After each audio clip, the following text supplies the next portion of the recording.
घोर अंधेरी रात में अटलांटिक महासागर के ऊपर 306 लोगों को लेकर उड़ रहे एयरबस A330 में अचानक से फ्यूल खत्म हो जाता है।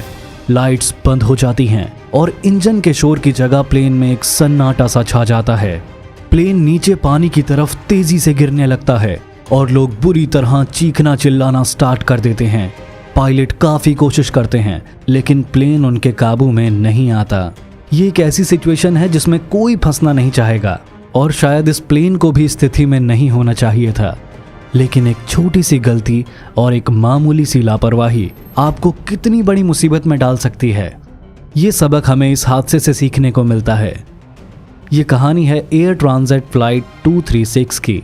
तो ये हादसा क्यों हुआ, इसके होने के पीछे किसकी गलती थी और इसमें कितने लोगों की जान गई, आइए इस बारे में आपको विस्तार से बताते हैं।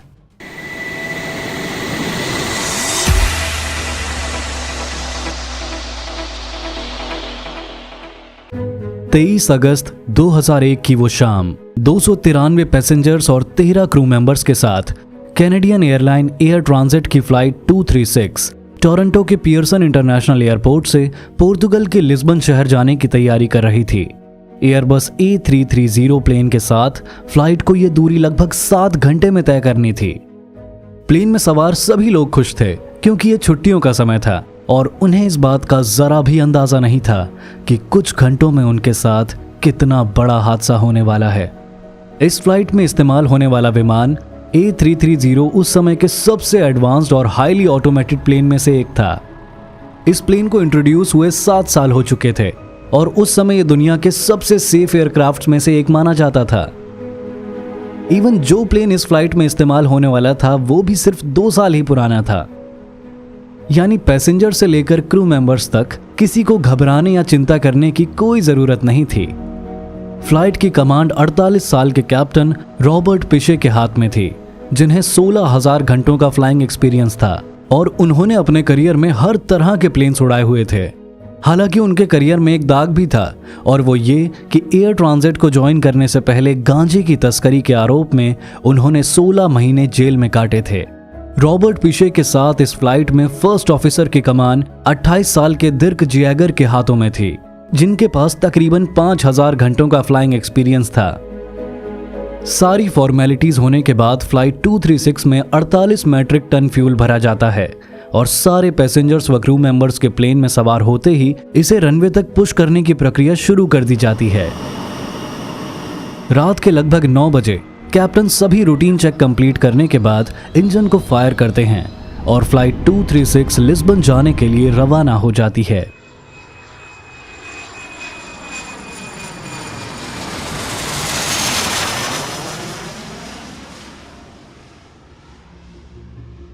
कुछ ही मिनटों में पायलट प्लेन को 39,000 फीट की ऊंचाई पर ले जाते हैं और इसके बाद प्लेन एकदम से स्टेबल हो जाता है।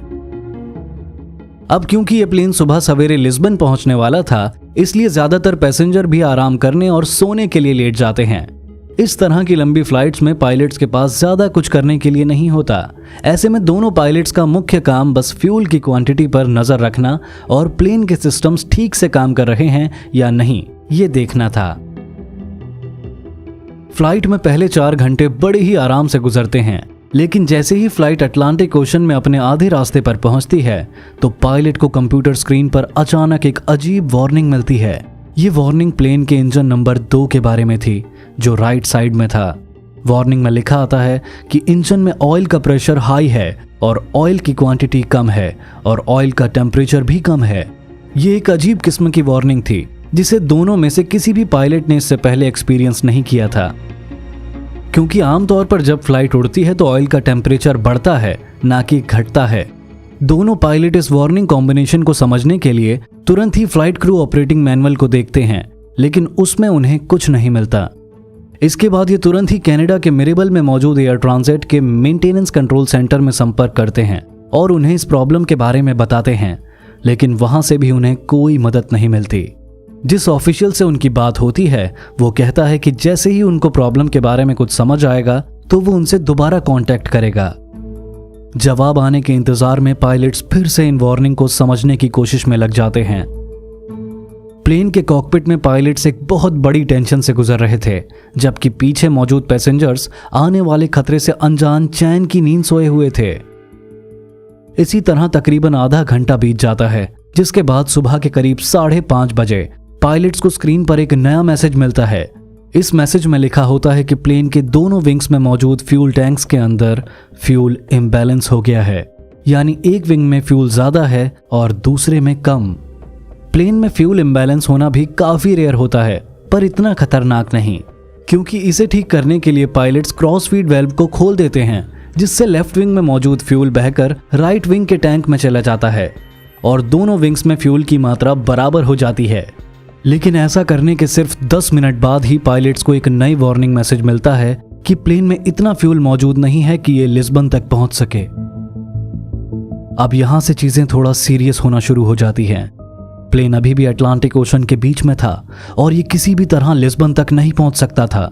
ऐसे में पायलट के पास करीब के ही किसी एयरपोर्ट पर इमरजेंसी लैंडिंग करने के अलावा कोई ऑप्शन नहीं था। लेकिन क्योंकि प्लेन अटलांटिक ओशन के बीच में था, ऐसे में उनके पास एक ही विकल्प था, और वो था अजोर्स के टेसेरा आइलैंड में मौजूद लेजस एयरपोर्ट पर लैंड करना। पायलट्स बिना देर किए तुरंत वहां के एयर ट्रैफिक कंट्रोल से संपर्क करते हैं और उन्हें बताते हैं कि फ्यूल शॉर्टेज की वजह से उन्हें लेजस एयरपोर्ट पर लैंड करना होगा। इस समय प्लेन में 7 टन फ्यूल बचा था, जो प्लेन की फुल कैपेसिटी का सिर्फ 6% था। फ्यूल बहुत तेजी से कम हो रहा था और पायलट्स को ऐसा होने का रीजन समझ नहीं आ रहा था। पायलट्स इस चीज को लेकर श्योर थे कि यह फ्यूल लीकेज नहीं हो सकता, क्योंकि ना तो प्लेन में किसी तरह का टर्बुलेंस महसूस हुआ था और ना ही मौसम इतना खराब था कि उसकी वजह से लीकेज हो जाए। साथ ही फ्लाइट के पहले 4 घंटे एकदम नॉर्मल तरीके से फ्यूल बर्न हुआ था। इतना ही नहीं, कैप्टन ने फ्लाइट अटेंडेंट से उड़ते हुए प्लेन में ही ये चेक करवाया था कि कहीं प्लेन अपने पीछे फ्यूल को गिराता हुआ तो नहीं जा रहा है, पर वहां चेक करने पर भी ऐसा कुछ नहीं मिला था। फिर आखिर इस तरह अचानक फ्यूल खत्म होने की वजह क्या हो सकती थी? ये सवाल पायलट्स को खाए जा रहा था। अब दोनों पायलट्स को फ्यूल में लगातार कम होने का कोई भी कारण नहीं मिलता, तो वो इसे कंप्यूटर का एरर मान लेते हैं। उन्हें लगता है कि फ्यूल की कैपेसिटी रीड करने वाले सेंसर सही डेटा नहीं दिखा रहे, जिसकी वजह से उन्हें फ्यूल शॉर्टेज की वार्निंग मिल रही है। हालांकि सच इससे बिल्कुल अलग था। असल में प्लेन के राइट साइड वाले इंजन से बहुत बड़ी मात्रा में फ्यूल लीक हो रहा था। इसका कारण यह था कि इस इंजन के अंदर एक हाइड्रोलिक पाइप फ्यूल पाइप पर रगड़ खा रहा था, जिससे फ्यूल पाइप की आउटर कास्टिंग टूट गई और उससे भारी मात्रा में फ्यूल लीक होकर बाहर निकलने लगा। प्लेन के दोनों विंग्स में फ्यूल इम्बैलेंस होना इस बात का साफ इशारा था कि प्लेन में फ्यूल लीक हो रहा है। लेकिन फिर भी पायलट्स का ध्यान इस तरफ नहीं गया। ऐसा एक साइकोलॉजिकल फिनोमिना की वजह से हुआ, जिसे कंफर्मेशन बायस कहते हैं। इस फिनोमिना के अकॉर्डिंग इंसान का दिमाग सिर्फ उन्हीं चीज़ों या उसी इंफॉर्मेशन पर फेवर करता है जो उसके एग्जिस्टिंग बिलीव्स को कंफर्म करती है, और इस चक्कर में वो सही इंफॉर्मेशन को नज़रअंदाज करने की गलती कर बैठता है। ऐसा आमतौर पर दिमाग के थक जाने या काम के ओवरलोड होने पर होता है। इस केस में पायलट्स पहले ही ये मान चुके थे कि फ्यूल कम होने की वार्निंग कंप्यूटर एरर की वजह से आ रही है, इसलिए उन्होंने फ्यूल इम्बैलेंस जैसे क्लियर इंडिकेशंस को नेग्लेक्ट कर दिया। हालांकि पायलट एक दूसरे विंग में फ्यूल ट्रांसफर कर चुके थे, लेकिन फ्यूल इम्बैलेंस की समस्या फिर भी वैसी की वैसी बनी रही। साथ ही फ्यूल बहुत तेजी से खत्म हो रहा था। प्लेन के अंदर ऐसा कोई सिस्टम नहीं था जो पायलट को ये इंडिकेट करे कि प्लेन में फ्यूल लीक हो रहा है, बल्कि पायलट को अलग अलग वार्निंग रीड करके खुद ही अनुमान लगाना था। और इस काम में फ्लाइट 236 के दोनों पायलट पूरी तरह फेल हो गए थे। इस समय प्लेन में सिर्फ 4.8 टन फ्यूल बाकी था, जबकि इस पॉइंट पर इसमें कम से कम 17 टन फ्यूल होना चाहिए था। ऐसे में दोनों पायलट दोबारा मेंटेनेंस कंट्रोल से संपर्क करते हैं, लेकिन उन्हें फिर से कोई मदद नहीं मिलती। पायलट के मन में फ्यूल लीक प्रोसीजर करने का भी ख्याल आता है, लेकिन कैप्टन पिशे ऐसा करने के लिए मना कर देते हैं, क्योंकि ये प्रोसीजर परफॉर्म करने के लिए उन्हें प्लेन को नीचा करते हुए 20,000 फीट पर लाना पड़ता। कैप्टन ने सोचा कि अगर सच में फ्यूल लीक हुआ तो 20,000 फीट पर आना आत्महत्या करने जैसा होगा। ऐसे में उन्होंने 39,000 फीट की ऊंचाई पर रहना ही प्रेफर किया। कैप्टन का ये फैसला बिल्कुल सही साबित हुआ, क्योंकि सुबह 6:13 पर राइट साइड वाला इंजन बंद हो जाता है और कैप्टन लेफ्ट इंजन को पूरी पावर देकर नीचे की तरफ आना शुरू कर देते हैं, क्योंकि सिर्फ एक इंजन के सहारे प्लेन 39,000 फीट की ऊंचाई पर नहीं उड़ सकता था। इस दौरान फर्स्ट ऑफिसर दिर्क जियागर अपनी सिचुएशन के बारे में एटीसी को बताते हैं। इस पॉइंट पर प्लेन में सिर्फ 600 लीटर फ्यूल बचा हुआ था और प्लेन अभी भी अपनी मंजिल यानी लेजस एयरपोर्ट से 240 किलोमीटर दूर था। 13 मिनट तक प्लेन इसी तरह चलता रहा, लेकिन उसके बाद लेफ्ट साइड वाला इंजन भी फ्यूल खत्म होने की वजह से बंद हो जाता है। फ्लाइट 236 अभी भी अपनी डेस्टिनेशन से 120 किलोमीटर दूर थी। दोनों इंजन बंद होने के बाद प्लेन में इलेक्ट्रिकल पावर भी खत्म हो जाती है और पायलट्स के पास प्लेन को ग्लाइड करने के अलावा और कोई ऑप्शन नहीं बचता। ऐसा होने पर प्लेन के निचले हिस्से में रैम एयर टरबाइन नाम का एक फैन ऑटोमेटिकली बाहर आ जाता है और उसके घूमने से जो पावर जनरेट होती है उससे कॉकपिट के कुछ मोस्ट इंपॉर्टेंट सिस्टम चलने लगते हैं। कैप्टन पिशे के पास अब बस एक ही रास्ता बचा था कि जितना हो सके प्लेन को ग्लाइड उतना लंबा खींचते हुए अपने करीब के लेजस एयरपोर्ट पर पहुंचने की कोशिश की जाए। यानी प्लेन में मौजूद सभी 306 लोगों की जान अब कैप्टन के हाथ में थी। बिजली कट जाने से पैसेंजर कैबिन में अंधेरा छाया हुआ था और ऐसे में कैप्टन फ्लाइट अटेंडेंट्स को ये कहते हैं कि वो सभी पैसेंजर्स को पानी में क्रैश लैंडिंग के लिए तैयार रखें। मगर पानी में क्रैश लैंड करना एक बहुत बुरा आइडिया था, क्योंकि इसमें अगर लोग इम्पैक्ट से बच भी जाते हैं तो ओशन का पानी उनकी मौत की वजह बन जाता। सही मायने में कैप्टन के पास बस एक ही रास्ता था कि प्लेन को ग्लाइड कराते हुए किसी तरह लेजस एयरपोर्ट तक ले जाया जाए, लेकिन ये काम इतना आसान नहीं था। प्लेन इस समय एयरपोर्ट से 100 किलोमीटर दूर था और इसके नीचे गिरने की रफ्तार 2000 फीट प्रति मिनट के आसपास थी और क्योंकि प्लेन इस वक्त 30,000 फीट की ऊंचाई पर था, ऐसे में अगले 15 मिनट के अंदर ये हर हाल में ज़मीन को टच करने वाला था, फिर चाहे कैप्टन इसे एयरपोर्ट तक पहुंचा पाए या नहीं। प्लेन में ऑक्सीजन मास्क निकल चुके थे और अंदर लोगों के चीखने चिल्लाने की आवाज़ें गूंज रही थी। कैप्टन पिशे के लिए दिक्कत ये थी कि एयरबस A330 कोई ग्लाइडर प्लेन नहीं था। साथ ही इंजन के अलावा इस प्लेन के 3 में से 2 हाइड्रोलिक सिस्टम भी फेल हो चुके थे, जिसकी वजह से प्लेन के पिच को कंट्रोल करना बहुत मुश्किल हो रहा था। इसके अलावा प्लेन के wing spoilers, nose wheel steering और थ्रस्ट रिवर्सर्स भी फेल हो चुके थे। यानी प्लेन को सिर्फ एयरपोर्ट तक पहुंचाना ही मुश्किल नहीं था, बल्कि इसे कंट्रोल करना और अगर किसी तरह ये लैंड कर ले तो रनवे पर इसे रोकना भी बहुत मुश्किल होने वाला था। लेजस एयरपोर्ट पर टावर कंट्रोलर रनवे की लाइट्स को ऑन ऑफ करना स्टार्ट कर देता है ताकि कैप्टन को रनवे दूर से ही नजर आ जाए, और ऐसा करने का फायदा भी होता है क्योंकि क्रू को लेजस एयरपोर्ट दूर से ही नजर आ जाता है। प्लेन को ग्लाइड करते हुए कैप्टन पिशे के लिए एक चैलेंज ये भी था कि उन्हें इसकी रफ्तार 140 नॉट से कम नहीं होने देना था, वरना रैम एयर टरबाइन से इलेक्ट्रिसिटी जनरेट होना बंद हो जाती। साथ ही ये भी ध्यान रखना था कि स्पीड 200 नॉट्स को क्रॉस ना करे, वरना लैंडिंग गियर बाहर नहीं निकलता। और परेशानियां यहीं पर खत्म नहीं हुई, बल्कि प्लेन जब एयरपोर्ट के एकदम नज़दीक आ गया तो कैप्टन को एक नई प्रॉब्लम दिखाई दी।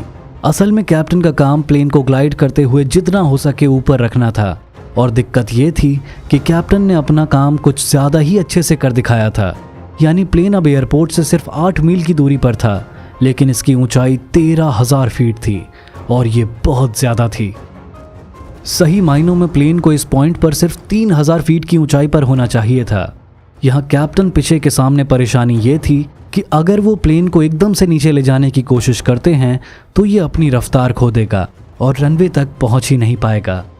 ऐसे में वो अपने माइंड के अंदर कुछ ज़रूरी कैलकुलेशंस करते हैं और प्लेन को 360 डिग्री टर्न देते हुए पीछे की तरफ घुमा देते हैं। इसी दौरान फर्स्ट ऑफिसर दिर्क जियागर गियर को लो और विंग्स के फ्रंट में लगे स्लैट्स को एक्सटेंड कर देते हैं। इससे होता यह है कि प्लेन बिना कोई ज़्यादा ड्रैग प्रोड्यूस करे स्लो रफ्तार से फ्लाई करने लगता है। कैप्टन पिशे का ऐसा करना बहुत ही हिम्मत भरा फैसला था, क्योंकि उन्होंने प्लेन को रनवे के बिल्कुल ऑपोजिट घुमा दिया था। पीछे बैठे पैसेंजर्स को अभी भी यही लग रहा था कि प्लेन पानी में क्रैश लैंडिंग करने वाला है। तकरीबन 20 मिनट बाद जब प्लेन पूरा चक्कर लगाकर वापस एयरपोर्ट की तरफ लौटता है तो कैप्टन उसे रनवे की तरफ अलाइन कर देते हैं।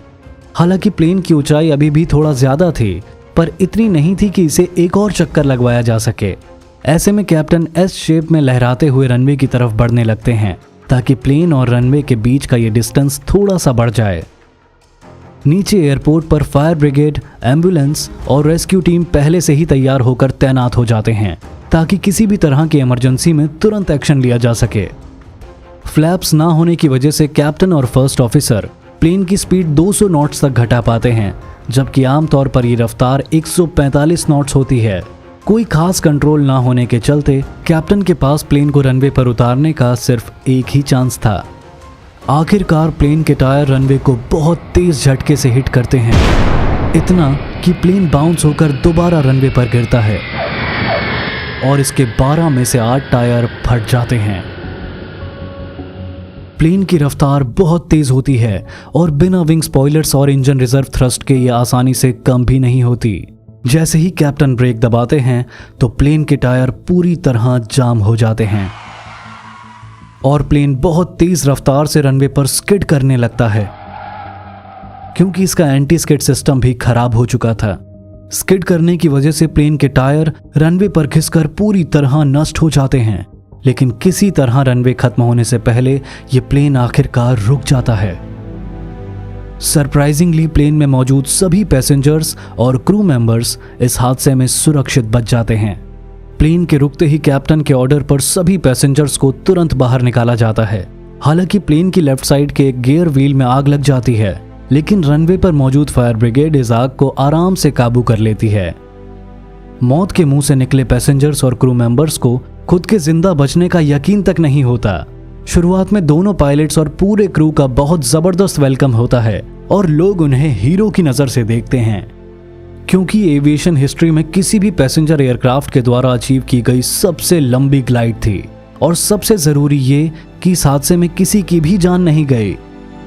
लेकिन कुछ दिनों बाद इस हादसे पर सवाल उठना शुरू हो जाते हैं कि आखिरकार अटलांटिक ओशन के ऊपर फ्लाई करते हुए इस प्लेन का फ्यूल अचानक से कैसे खत्म हो गया। इन्वेस्टिगेशन होने पर यह सामने आता है कि अगर लेजस एयरपोर्ट की तरफ रुक करते हुए पायलट्स किसी भी तरह के फ्यूल लीक प्रोसीजर को फॉलो कर लेते तो इस एयरपोर्ट पर उतरने के बाद भी इनके प्लेन में कम से कम 3.8 मैट्रिक टन फ्यूल बच जाता।